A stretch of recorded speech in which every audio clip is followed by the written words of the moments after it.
In January 2017, in my last annual policy address as the Chief Executive, I proposed to consider allocating a small proportion of land on the periphery of country parks with relatively low ecological and public enjoyment value for purposes other than real estate development, such as public housing and non-profit-making elderly homes. I followed up by inviting the Housing Society to conduct an ecological and technical study. Half a year later, there was a change of government. In February 2019, the government terminated the study. 2 years hence, the housing problem in Hong Kong has not improved. I know there will be many obstacles, not to mention the considerable vested interests.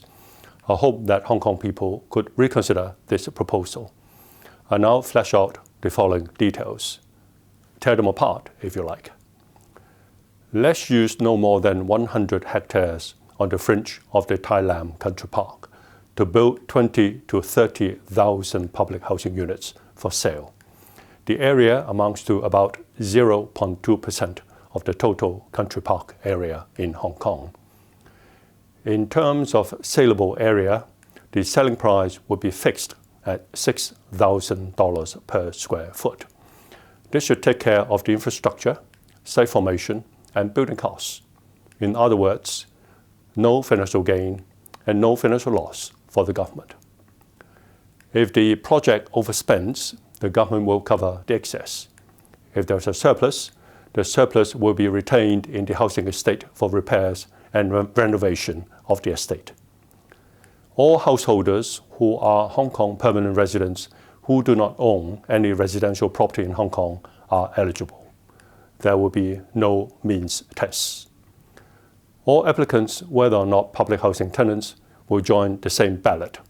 For the first 10 years, the units shall be occupied by the owners and their families. During this period, the units could only be resold to the government at the original price. Town planning and other procedures will have to be expedited. Before town planning and other administrative approvals are obtained, the building plans and price list will be published. Applications invited, vetted, and balloted.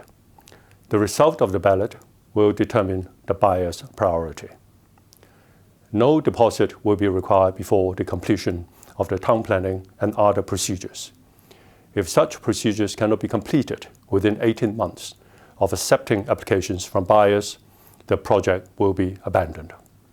Construction period of the buildings is expected to be 3 years. Now, what do you think?